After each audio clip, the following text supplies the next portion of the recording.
আসসালামু আলাইকুম গাইজ, আশা করি সবাই ভালো আছো। আমরা আজকে আবার ফাইন্যান্সিয়াল অ্যাকাউন্টিংয়ের আর একটা ক্লাসে চলে আসছি। আমরা যে চ্যাপ্টারটা নিয়ে আলোচনা করতেছিলাম সেটা হলো প্লান্ট অ্যাসেটস। সো দেখি আজকের ক্লাসটা কীভাবে হয়েছে। এখানে বলছে কম্পোজিট ডেপ্রিসিয়েশন মেথড। আমরা আগে বেসিক ক্লাস করছিলাম, এরপরে ম্যাথের ক্লাস করছিলাম কীভাবে অবসর নির্ণয় করে। গত ক্লাসে আমরা দেখছিলাম কীভাবে জার্নালগুলো করতে হয়। এগুলো অনেক পুঙ্খানুপুঙ্খভাবে বোঝানো হয়েছে, আশা করি তোমরা বুঝতে পারো কিংবা না পারলে অবশ্যই ইনবক্স করবা, এটা আমি সবসময় বলে দিই। এখন আজকে আরেকটা ম্যাথ করবো, সেটা হলো কম্পোজিট ডেপ্রিসিয়েশন মেথড। এখানে কম্পোজিট ডেপ্রিসিয়েশন মেথড মানে কি? কম্পোজিট হলো তোমার অনেকগুলো সম্পদ দেওয়া থাকবে, সেই সম্পদগুলো একসাথে যোগ করে তারপর আমরা একটা রেট বের করব, তারপরে একটা লাইফ বের করব, যেটাই বের করতে বলো। অর্থাৎ সবগুলো সম্পদের সব কিছু একসাথে যোগ করে সবগুলো মান একসাথে বের করে একটা মান পাবো, সেই মানটা দিয়ে আমরা যেটা বের করতে বলে সেটা করব। যেমন এখানে একটা ম্যাথ দেওয়া আছে, বলছে ABC company supplied the following information. এখানে number of asset, name of asset দেওয়া আছে, লাইফ দেওয়া আছে, অ্যাকোয়ার্ড ডেট দেওয়া আছে, কস্ট ভ্যালু দেওয়া আছে, সেলভেজ ভ্যালু দেওয়া আছে। এখানে এক নাম্বার আছে বিল্ডিং দেওয়া আছে একটা সম্পদ, মেশিনারি একটা সম্পদ, ফার্নিচার একটা সম্পদ, ইকুইপমেন্ট একটা সম্পদ, লুজ টুলস একটা সম্পদ। এগুলো এক একটা সম্পদ দেওয়া আছে। এখানে 2টা 4টা 5টা সম্পদ দেওয়া আছে, লাইফও দেওয়া আছে 5টা, ডেটও দেওয়া আছে 5টা, এরপরে হচ্ছে কস্ট ভ্যালু দেওয়া আছে, সেলভেজ ভ্যালু দেওয়া আছে। এখন আসি you are required to calculate, আমাদের এখান থেকে বের করতে হবে এক নম্বরে composite depreciation rate for the year 2013 সালে আমাদের কম্পোজিট ডেপ্রিসিয়েশন রেট বের করতে হবে। অর্থাৎ সবগুলো সম্পদের একসাথে আমাদের একটা ডেপ্রিসিয়েশন রেট বের করা লাগবে। 2 নম্বরে হচ্ছে the composite life of the asset, composite life বের করতে হবে, এই সম্পদের একটা লাইফ বের করতে হবে। যেমন এখানে 5টা সম্পদ দেওয়া আছে, 5টা লাইফ দেওয়া আছে, রাইট? কিন্তু আমাদের এখানে একটা লাইফ বের করতে হবে সবগুলোর। যেমন এখানে আমাদের বলছে ডেপ্রিসিয়েশন রেট দেওয়া আছে, এখানে 5টা দেওয়া আছে, সম্পদ দেওয়া আছে, তার মানে কি আমরা 5টা রেট বের করব না, আমরা 5টা মিলিয়ে একটা ডেপ্রিসিয়েশন রেট বের করব। এটাই হলো মেনলি কম্পোজিট। এরপরে বলছে balance sheet as at December 31, 2013, balance শিটে দেখাতে বলছে। এখন আসে তাহলে আমরা ম্যাথ করি। প্রথমে আমরা ডেপ্রিসিয়েশন শিডিউল তৈরি করব।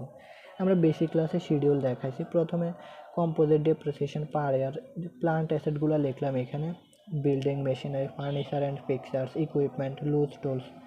এরপরে কস্ট টাকা যেগুলো আছে কোশ্চেনে সেগুলো লিখলাম, সেলভেজ ভ্যালু কোশ্চেনে দেওয়া আছে সেগুলো লিখলাম। এখান থেকে আমরা একটা জিনিস বের করবো, সেটা হলো ডেপ্রিসিয়েবল ভ্যালু। কি? Depreciable value. এরপরে লাইফ লিখলাম, কোশ্চেনে দেওয়া আছে। ডেপ্রিসিয়েবল ভ্যালু আমরা কীভাবে বের করি? Cost minus সেলভেজ value. কস্ট কত? 2,10,000, সেলভেজ ভ্যালু 10,000, 2 লাখ। এটা থেকে এটা মাইনাস করলে 2 লাখ, 66,000 থেকে 6,000 মাইনাস করলে 60,000। এইভাবে আমরা ডেপ্রিসিয়েবল ভ্যালুগুলো বের করছি। এরপরে লাইফগুলো দেওয়া আছে। এরপরে ডেপ্রিসিয়েশন পার ইয়ার। এখন আমরা ডেপ্রিসিয়েশন বের করব কীভাবে? আমাদের যে ডেপ্রিসিয়েবল ভ্যালু আছে এটাকে ভাগ দেব লাইফ ইয়ার দিয়ে।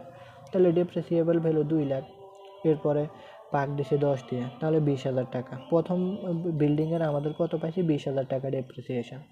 এরপরে মেশিনারি ডেপ্রিসিয়েবল ভ্যালু হচ্ছে 60,000 টাকা, লাইফ ইয়ার হচ্ছে 6, তাহলে 60,000কে 6 দিয়ে ভাগ দিলে ডেপ্রিসিয়েশন পার ইয়ার পাচ্ছি হলো 10,000 টাকা।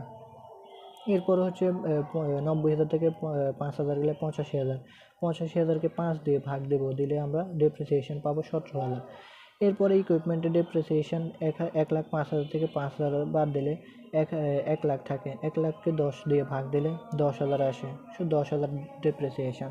এরপরে লুজ টুলসের ডেপ্রিসিয়েশন হচ্ছে 53,000 থেকে 3,000 বাদ দিলে ডেপ্রিসিয়েশন ভ্যালু পাবো। তারপরে সেটাকে আমরা লাইফ দিয়ে ভাগ দিলে 50,000 ডিভাইডেড বাই 5 দিলে 10,000। সো ডেপ্রিসিয়েশন, লুজ টুলসের ডেপ্রিসিয়েশন কত? 10,000। এখন আমরা এই যে টোটাল ডেপ্রিসিয়েশনগুলো একসাথে করব, কত? 67,000। এটা হলো ডেপ্রিসিয়েশন বা অ্যাকুমুলেটেড ডেপ্রিসিয়েশন পাচ্ছে, রাইট? এই সবগুলো মিলে কিন্তু এখন অ্যাকুমুলেটেড ডেপ্রিসিয়েশন। আমরা প্রত্যেকটা আলাদা আলাদা বের করে সবগুলো যোগ করে 67,000 টাকা পাইছি। ক্লিয়ার? এখন এই 67,000কে আমরা কাজে লাগাবো। এখন দেখি ডেপ্রিসিয়েবল ভ্যালু আমরা সবগুলো যোগ করছি, করে এই যে দেখো টোটাল পাইছে, সবগুলো সম্পত্তির একটা মান পাইছি, কত? 4,95,000 ডেপ্রিসিয়েবল ভ্যালু।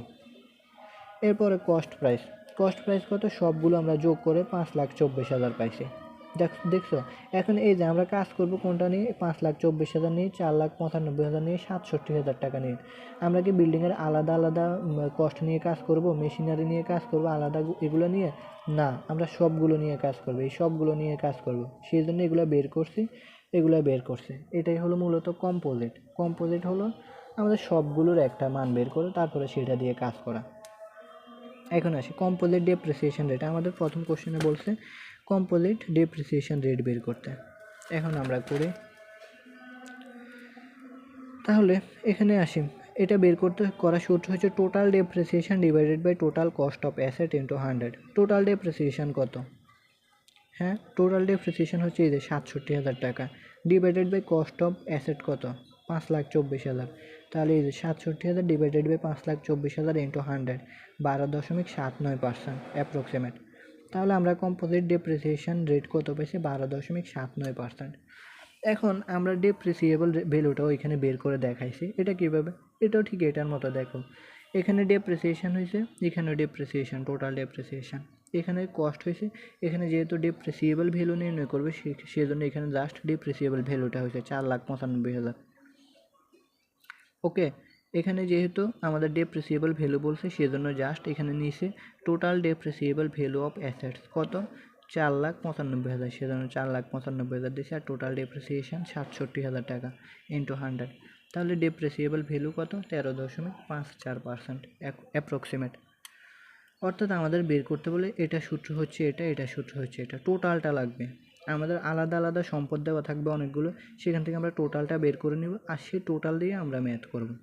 ডেপ্রিসিয়েশন রেট বলছে টোটাল ডেপ্রিসিয়েশন 67,000, বাদ দিয়েছি আমরা টোটাল কস্ট অফ অ্যাসেট দিয়ে, 5,24,000 ইন্টু 100, এইভাবে করবো। ওকে, তো আশা করছি তোমরা বুঝতে পারছো এই পর্যন্ত।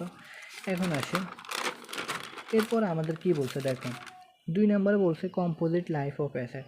কম্পোজিট লাইফ মানে আমাদের এখন টোটাল লাইফ বের করতে হবে সবগুলো থেকে একটা লাইফ।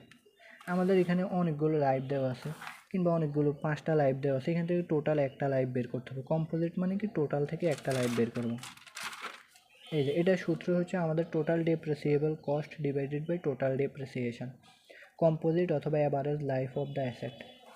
এটা সূত্র কি? Total depreciable cost divided by total depreciation. আমরা এখানে এগুলো বের করছি কত? টোটাল ডেপ্রিসিয়েবল কস্ট কত? 4,95,000 ডিভাইডেড বাই টোটাল ডেপ্রিসিয়েশন 67,000 টাকা। তো দিলে আমাদের 7.39 ইয়ার্স। এটাই হচ্ছে আমাদের লাইফ বের করছে। দেখছো, অর্থাৎ সবগুলো এখানে এক একটা দেওয়া আছে, কিন্তু আমরা টোটাল একটা বের করছি কত? 7.39 ইয়ার্স। ওকে, সো আশা করছি তোমরা বুঝতে পারছো। এরপরে ব্যালেন্স শিট। ব্যালেন্স শিট কীভাবে? প্লান্ট অ্যাসেটগুলো আমরা লিখবো, 5টা সম্পদ অ্যাসেট 5টা লিখলাম, লেখার পরে 5টার কস্ট প্রাইস লিখলাম, লেখার পরে 5,24,000। ওকে, 5,24,000 টোটাল। 5,24,000 থেকে অ্যাকুমুলেটেড ডেপ্রিসিয়েশন আমরা কত বের করছি? এই যে সবগুলো মিলিয়ে তো অ্যাকুমুলেটেড যোগ হয়ে 67,000, 67,000 টাকা আমরা ডেপ্রিসিয়েশন বাদ দিয়ে দেবো 5,24,000। তাহলে কত আসে? 4,57,000 টাকা। এটাই হচ্ছে মূলত আমাদের সম্পত্তির মেইন মূল্য, 4,57,000 টাকা। ক্লিয়ার? তাহলে এভাবে আমাদের কম্পোজিট বললে আমরা একটা বের করব, ডেপ্রিসিয়েশন শিডিউল তৈরি করব, সেখান থেকে সবগুলো বিল্ডিং বা সবগুলো সম্পদ লিখবে, 3টা থাকতে পারে, 4টা থাকতে পারে, এরকম সবগুলো করার পরে আমরা টোটাল বের করবো। এই যে টোটালটা বের করে এরপরে সূত্রটা মনে রেখে সূত্রের মধ্যে লাস্ট মানগুলো বসায় ম্যাথ করব।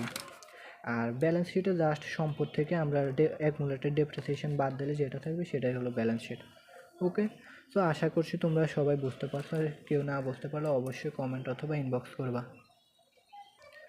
সো ধন্যবাদ সবাইকে, আবার দেখা হচ্ছে নেক্সট ক্লাসে।